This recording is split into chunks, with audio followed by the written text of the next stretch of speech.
मैं Mahesh Singh Chauhan, BTech from IIT Kanpur, having 33 years experience in mathematics. अक्सर students मुझसे question पूछते हैं कि सर एक चैप्टर में कितने क्वेश्चन लगाने चाहिए जेई में अच्छी रैंक आ जाए।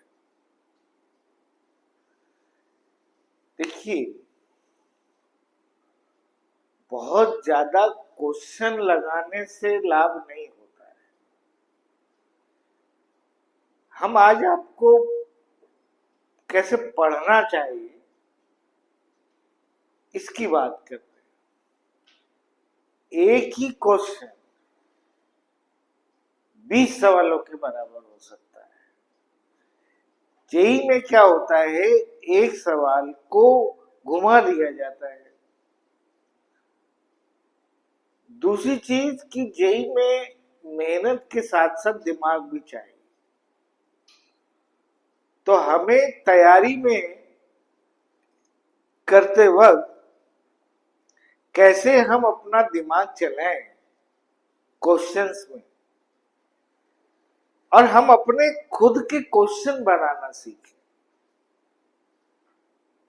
तो हमें बहुत ज्यादा सवालों की, बहुत ज्यादा क्वेश्चंस की जरूरत नहीं पड़ेगी। हम इसको एक तरीके से पोस्टमार्टम ऑफ क्वेश्चन कह रहे हैं कि एक ही क्वेश्चन का पोस्टमार्टम कर दीजिए।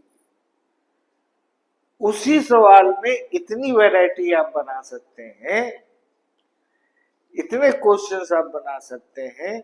इसके दो लाभ होंगे। एक तो आपकी इंटरेस्ट डेवलप होगा, दूसरी चीज आपका ब्रेन चलेगा, वो भी आईआईटी के लिए जरूरी है।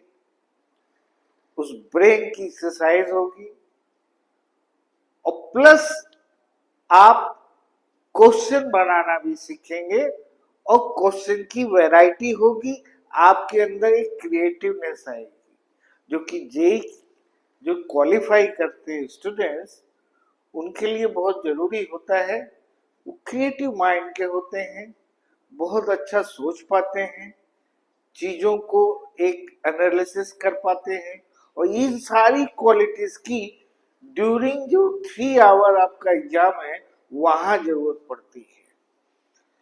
जैसे हम एक एग्जाम्पल से आपको आज इस चीज को समझाने की कोशिश कर रहे हैं कि आपको एग्जैक्टली करना क्या है। जैसे ये लिमिट का सवाल है कि लेट fx इज गिवन, ये लिमिट दी हुई है। अब ये 4 ऑप्शन हैं, इनमें कौन से सही है? सारा खेल mod x greater than 1, equal to 1, less than 1 पे बेस्ड है। mod x बराबर 1 का मतलब प्लस माइनस 1। यहां ध्यान से ऑब्जर्व करिए, पावर इवन है।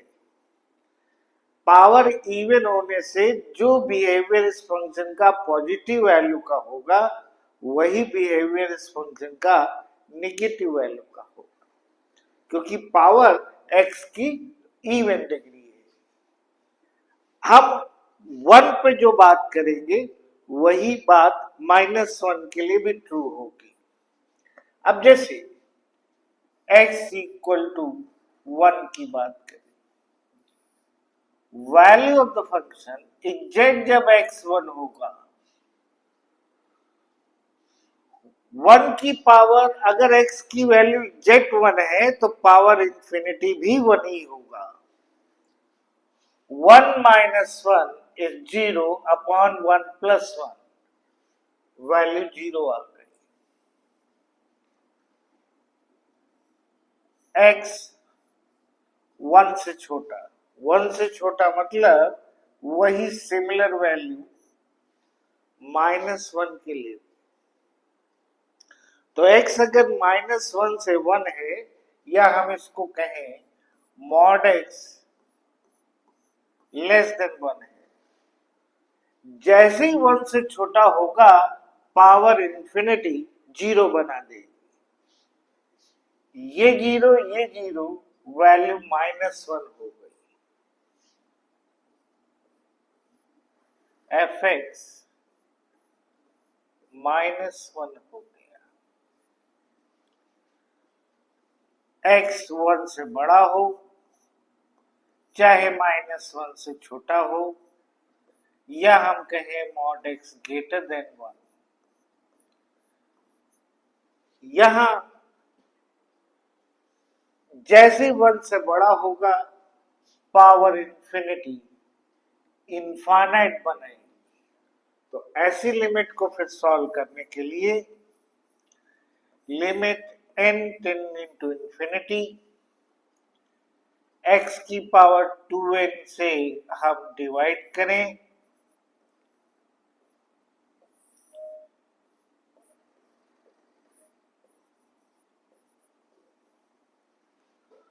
अब ये इनफाइनाइट हुआ तो पूरी वैल्यू 0 हो गई।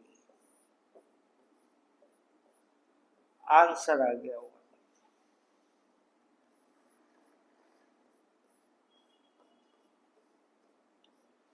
अब अपने हम ऑप्शन पे गए। fx equal to 1 for mod x greater than 1. Mod x greater than 1, fx is 1. सही हो। Mod x less than 1, fx is -1. fx is -1 for mod x less than 1. ये भी ऑप्शन सही हो गया। fx is not defined for any value of x, गलत हो गया, wrong. fx equal to 1 for mod x equal to 1, this is 0, ये भी गलत हो गया। तो मोर देन 1, दो ऑप्शन सही। अब अगर यही ओनली 1 ऑप्शन हमें बनाना होता तो हम क्या करते, ये -1 हटा दें। अब ये गलत हो गया, यही सवाल -1 हो गया, तो ये सवाल अब ओनली 1 ऑप्शन हो गया। यही क्वेश्चन कॉलम मैचिंग भी हो सकता था कि एक कॉलम में मॉड एक्स या एक्स की वैल्यू डिफाइन करते और दूसरे में एफ एक्स कर देते और ऑप्शन डाल देते मैच करिए।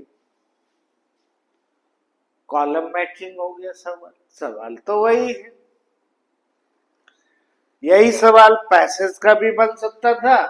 ये हमने ऊपर कंप्रिहेंशन पैसेज में डाला, एक क्वेश्चन इसका बना दिया, एक इसका बना दिया, एक इसका बना दिया। ऐसे तो क्वेश्चन बनते हैं। आगे बात करते हैं, पोस्टमार्टम ही कर रहे हैं आज इस सवाल का कि सपोज अब हमारे पास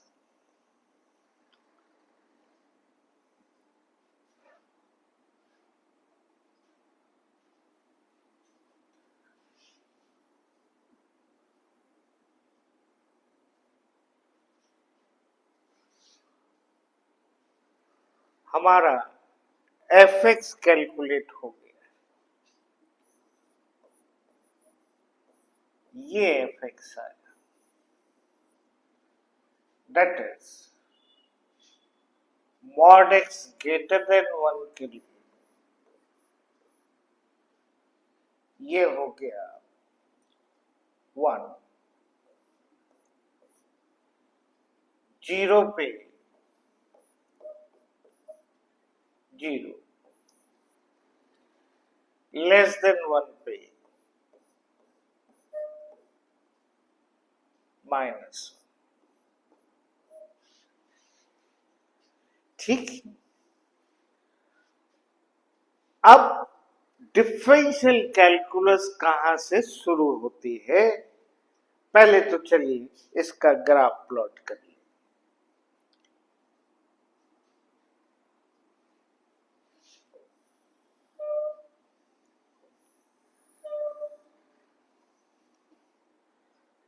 This is 1 minus 1, 1 minus 1. 0 पे 0 है, 0 पे 0 है. -1 के 1 के बीच में -1 है.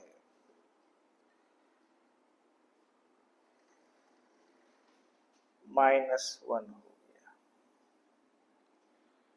ग्रेटर देन 1 पे 1 है.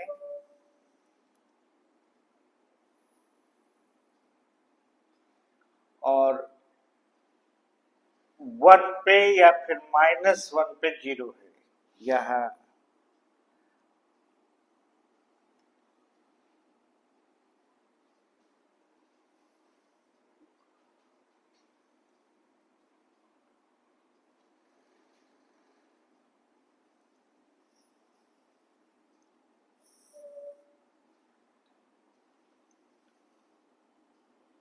1 पे 0 है, -1 पे 0.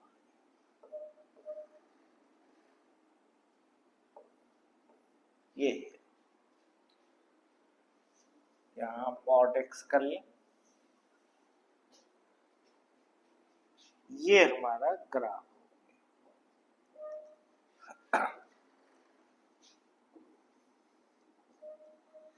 ये फंक्शन f(x) है. अब डिफरेंशियल कैलकुलस हमने पढ़ी कहां से, शुरू कहां से की? डोमेन सब जगह डिफाइंड है. All x.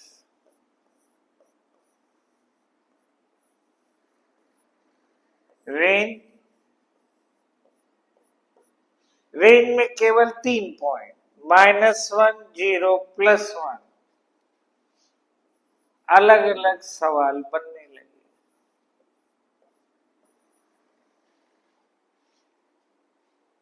इवन है because this function is symmetric about y-axis. Even हो गया. मैनी वन है. मैनी वन क्यों है? क्योंकि एक y के लिए कई x है. x एक्सिस के अगर पैरेलल लाइन खींचेंगे तो कई जगह कट करेगी. मैनी वन है तो इन्वर्टिबल नहीं है, यानी इसका इनवर्स एग्जिस्ट नहीं करता. मेन चीजें हम लोगों ने फंक्शन में पढ़ी. हर चीज हमने इसकी पोस्टमार्टम इस फंक्शन की शुरू कर दी. अगला चैप्टर आता है लिमिट का. लिमिट का तो सवाल ही है, कोई बात नहीं.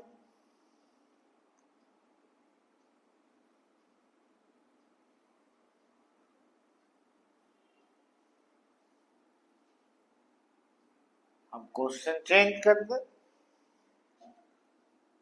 Limit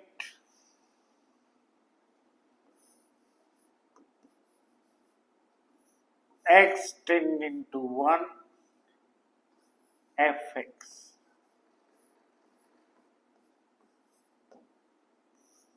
limit x tending to 1 plus f(x) यानी right hand limit. Limit x tending to 1 minus f(x) यानी लेफ्ट हैंड लिमिट. इस f(x) में इसमें फिर से लिमिट लगा दें. अब देखिए 1 पे राइट हैंड लिमिट है +1,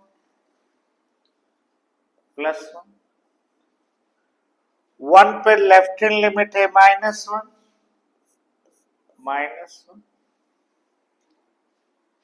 दोनों बराबर नहीं है, यानी लिमिट एग्जिस्ट नहीं करी.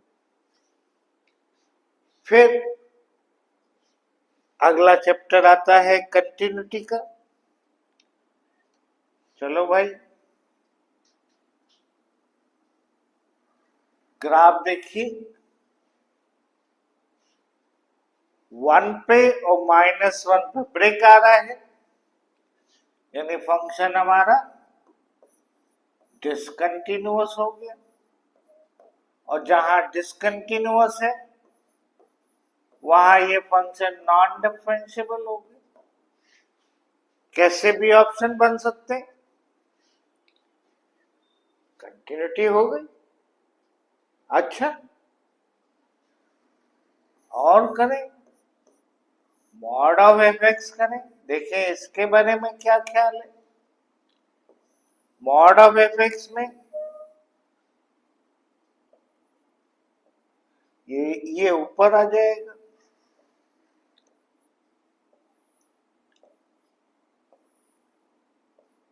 अभी भी फंक्शन 1 पे और -1 पे डिसकंटिन्यूअस है।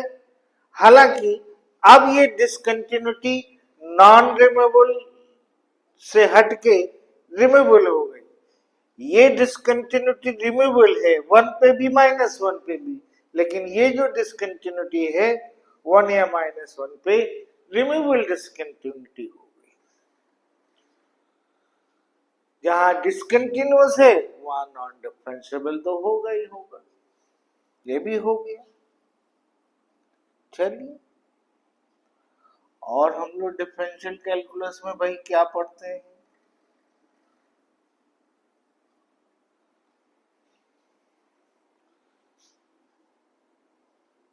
लीस्ट वैल्यू क्या है, -1 least value.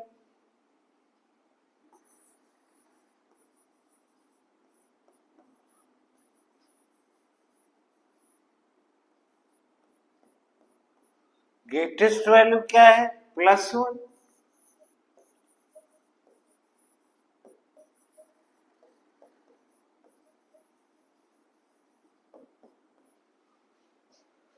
f(x) equal to signum x कर दें। Solve this equation, we have to solve this is equal to signum x। देखने में तो अजीब सवाल लगने लगा, अजीब कुछ भी नहीं है। सिग्नम x का ग्राफ क्या है, ये है। अब देखो जरा दोनों बराबर कहां है, यहां बराबर है, यानी x ग्रेटर देन 1 आ गया इस सोल्यूशन।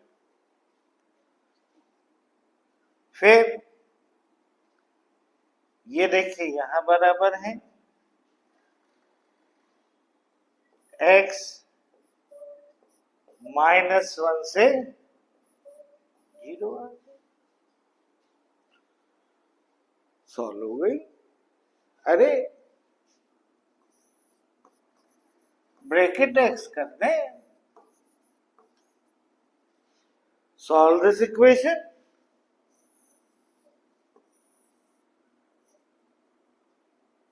ब्रैकेट x का ये ग्राफ है। अब देखिए दोनों कहां बराबर है, यहां तो है नहीं, 1 पे भी नहीं है, हाँ 1 से 2 के बीच में है। दिस इज 1, दिस इज 2, 1 से 2 बराबर होगा। आगे नहीं है, यहां पे है मगर -1 नहीं है, -1 पे 0 है, बराबर नहीं है, -1 से 0 यहां भी बराबर है, सॉल्व हो गई। This equal to this limit बराबर bracket x, solve the equation. तो नथिंग न्यू, ऐसे हम अपनी थिंकिंग प्रोसेस को सोचना शुरू करें। ऐसे पढ़ाई जब करेंगे तो फिर आप देखिएगा कि आपका दिमाग बिल्कुल डिफरेंट होने लगेगा। और जब आप डिफरेंट होते हैं तो फिर आप जेई में भी आपकी राय बाकी लोगों से डिफरेंट होती है।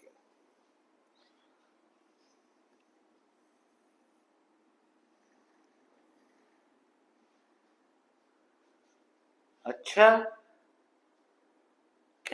सिर्फ डिफरेंशियल थोड़ी ना है सर, इंटीग्रेशन भी तो है। बिल्कुल है।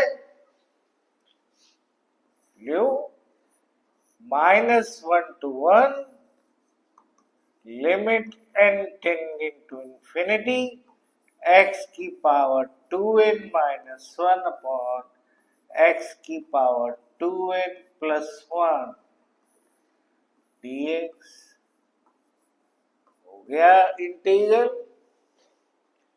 इंटीग्रल हो गया। अच्छा भाई, -1 to 1 यानी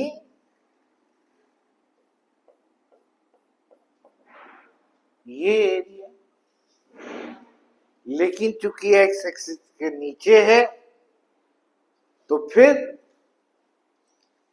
क्या हो गया, नेगेटिव आएगा। 2 into 1, answer is -2। Area bounded, ये भी तो है सिलेबस में। Area bounded by fx x equal to 1, x equal to -1, x equal to 1,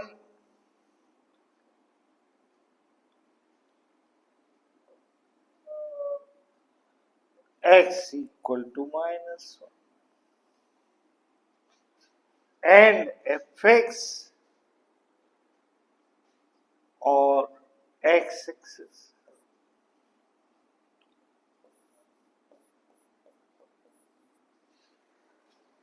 है अभी भी यही, लेकिन डेफिनेट में एरिया में तो यही तो अंतर होता है। एरिया तो हमेशा पॉजिटिव होता है। तो आंसर कितना हो गया, -2 नहीं होगा, आंसर इज 2। तो इसका मतलब हम लोग एक ही सवाल से देखिए आज पूरी डिफरेंशियल कैलकुलस, इंटीग्रल कैलकुलस, सबसे चीजों को कनेक्ट करते चले गए। तो एज सच हमें अपनी पढ़ाई इस तरीके से करनी है। इससे हम डिफरेंट होंगे, हमारा ब्रेन डिफरेंट होगा, हमारे सोचने की क्षमता डिफरेंट होने लगेगी। ये एनालिटिकल पावर धीरे धीरे जब आप डेवलप करने लगेंगे तो आप बियॉन्ड इमेजिनेशन, जब आप जेई का पेपर दे रहे होंगे तो आप बिल्कुल डिफरेंट होंगे, आपकी रैंक भी डिफरेंट